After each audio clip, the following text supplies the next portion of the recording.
Hello mga kabibig, welcome back sa aming bagong YouTube channel. Ito ang pinakamaingay na YouTuber sa balat ng YouTube. Ako si Kabibig, maglebag-lebag na tao with evidence. Ako po,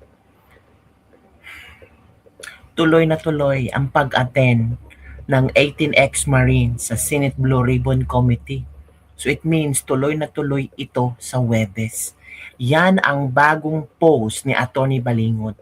Kasi early morning, nag-post si Atty. Balingod na di umano ay tawag dito, sinuspend or hindi matutuloy yung kanilang pagpunta sa Blue Ribbon Committee sa flood control hearing. Pero sa latest news ngayon, tuloy na. Iyak! Exciting to, kabibig. Kasi makakaupo na sa hearing sa Blue Ribbon Committee hearing ang 18 ex-Marines at malalaman na natin ang mga politikong sangkot sa mga anomalya, nakatanggap na maraming maletang puro ng pera, and I'm sure may mga ebidensya yan. Pictures at baka may videong ilalatag sila. Naku po, parang kakabahan na talaga. Kakabahan na talaga ang mga senador na sangkot, mga congressman na sangkot, yung mga pinangalanan ng mga diskaya noon na tila nawala bigla, na tila nakalimutan. Pero ngayon, babangon muli. At I'm sure na may maraming lalabas na witness daw. May marami pa daw mga ex-Marines, mga sundalo na uupo sa Blue Ribbon Committee para magbigay ng salaysay. Naku, ang dami palang sangkot mga kabibi. So kinakabahan na yata yung mga iba, mga ilang senador, may mga ilang senador ba na nakatanggap ng maleta? May mga congressman, of course, sabi nga ni Congressman Erese, since 19th Congress, mostly sa mga kongresista dyan, sangkot, halak. O eto kabibig ha, pinuntahan ko ang tawag dito, ang post, ang Facebook page ni Atty. Balingod. Parang parang feeling ko talaga, inaantok ako sa mga trending ng minority ngayon. Inaantok ako sa drama nila. Diba? Ito kasi ang unang post ni Atty. Balingod.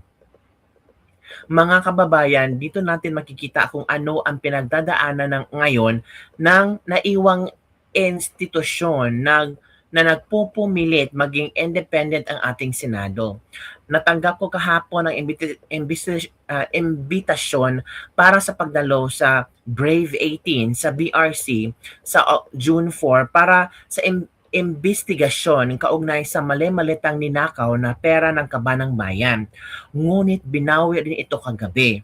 The Senate is undergoing emulation courtesy of the minority bloc which is enabled by the executive and the HOR.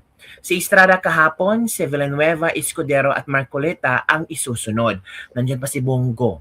Klaro na ngayon kung sino ang mga ayaw maimbestigahan ang trilyones na pagnanakaw sa kabanang bayan.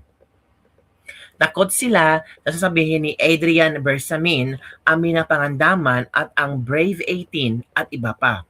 The fall of the majority bloc is not only the fall of the Senate but for the fall of democratic institutions into the strong hands of Malacanang. So ito pala yung ano niya. Kuha nyo, Dear Atty. Balingod, Mr. Tubi et al. This refers to the invitation previously issued to you and your clients, the 18 ex-Marines, to appear as a resource person during the Senate Blue Ribbon Committee hearing scheduled on Thursday, 4 June 2026. Please be informed that upon the directive of the chairperson, Senator Pek Cayetano, the said invitation are hereby withdrawn. Ito yung unang ano niya. Ito yung invitation kabibig, Uy, ang dami palang invitation, mga kabibig. Nako, 'di ba? Ito yung inimbitahan. Halaka. Nako po. Talagang ito na. Magsilabasan na talaga ang totoong istorya sa flood control anomalies. Ang 18 ex-Marines talagang susugod Oh. 10 a.m. at the Session Hall, second floor of the Philippines GSIS building. Oh, punta pala sila doon. Ngayon, ang latest kabibig, parang marami ang parang marami yata ang nalungkot na na-withdraw yung kanilang pagpunta sa sa uh, Blue Ribbon Committee. Ngayon, and after few minutes, mga kabibig, ito na ang bagong post ni Atty. Baligod.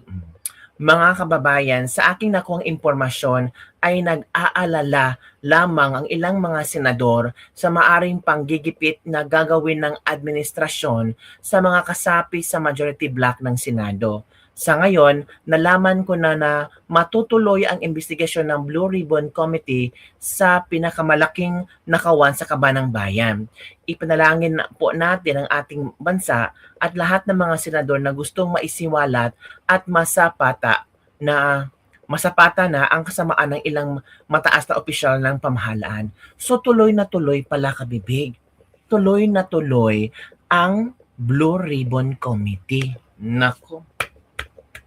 Exciting yan. Ito ang komento ng ating mga netizen. Thank you, Lord. Take care, Sir Attorney Baligod.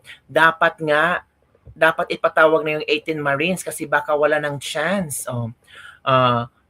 Makapagsalita pa sila. Sa ginawa ng administrasyon na to, sure akong operation yan ni SP Alan.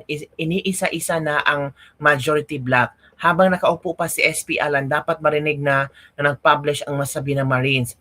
All out na dapat ang BRC bukas kasi wala nang ibang pagkakataon para marinig pa ng taong bayan ang na malalaman ng 18 ng 18. Go Attorney Livito. Nasa likod nyo kami ang dami. Take care, Attorney Baligod and family. Thank you, Lord. Unang post mo nakasad dahil di matuloy. But for now, good news na to. Dito magkaalaman kung sino-sino ang sangkot sa katiwalian. Ready na ang popcorn. Exciting moment. Walang kurapan sa Thursday.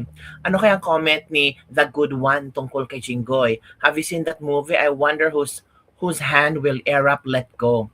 Ang katulad ninyo po ang literal ng pag-asa ng bayan. Ang pagsasabi ng tapat, may katumbas na kaginhawaan, hindi lang sa inyo kundi sa sanlibutan at sa mga kapwa Pilipino, pagod na ipaglaban ang Pilipinas.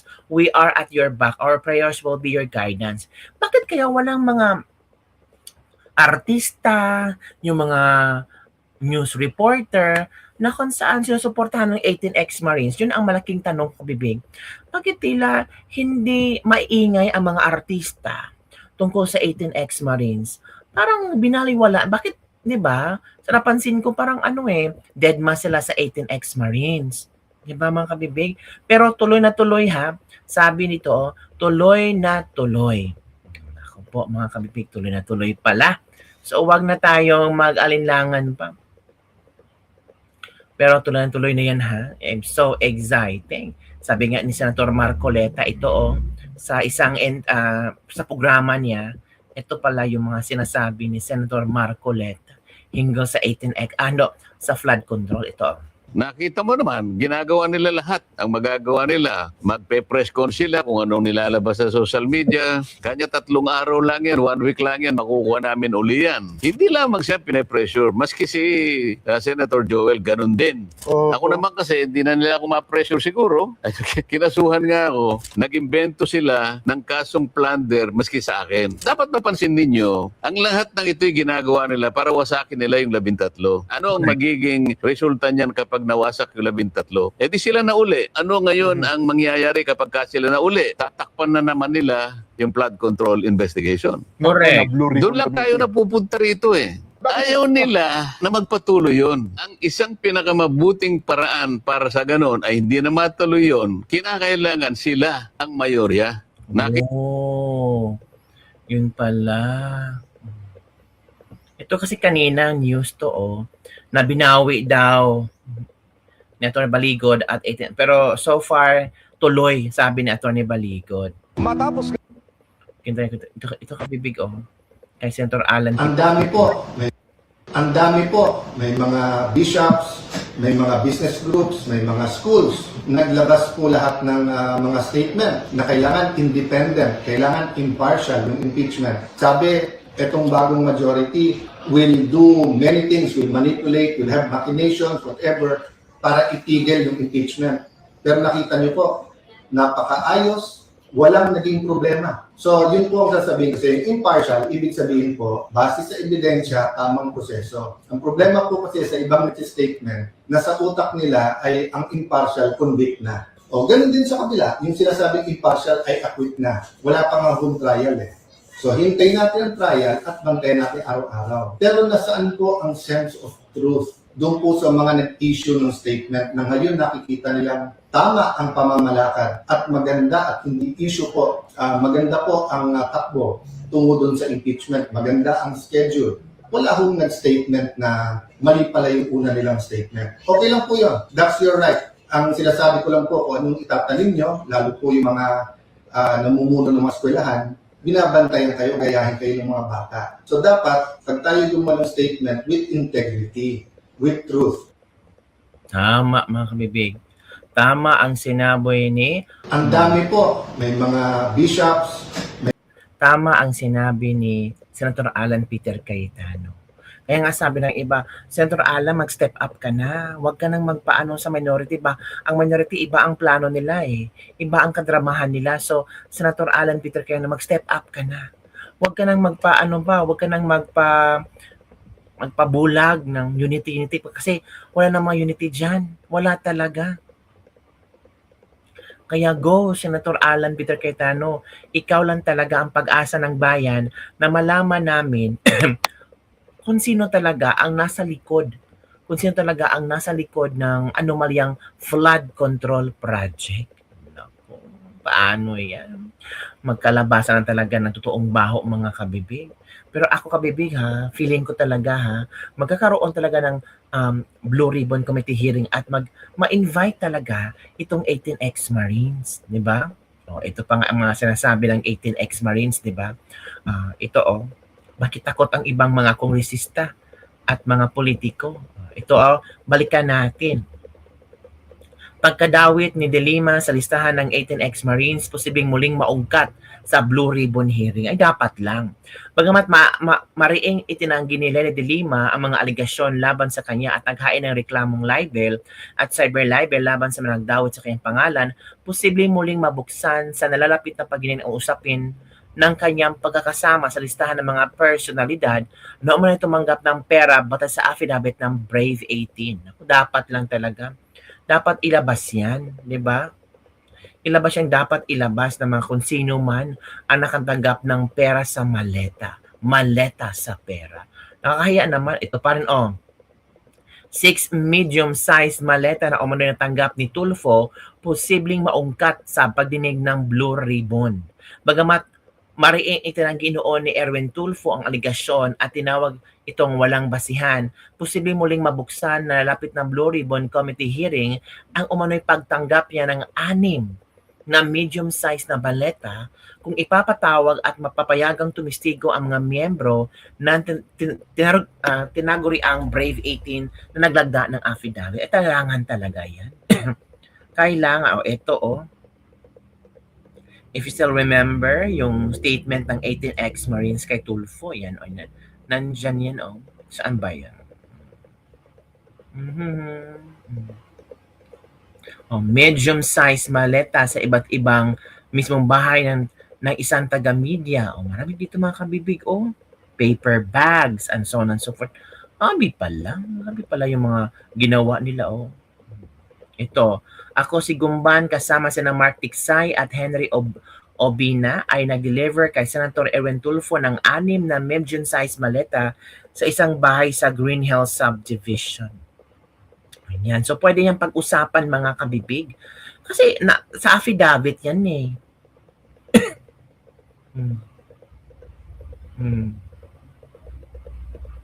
Ito nga Bakit 2 beses lumitaw si Erwin Tulfo sa affidavit ng 18 ng 18 dating sundalo? Nabigyan kasi siya nung congressman pa lang siya at nung senador na siya ay nabigyan din kasi. Nandun po yung konting nuances kung saan ko siya ilalagay. Sa senador ba o congressman? Kaya nung pangalan niya nasa listahan ng congressman, pero nandun din siya sa listahan ng mga senador. Uy, ang dami pala. Erwin Tulfo. Hala, ang dami pala. Nako. So maghintay tayo mga kabibig.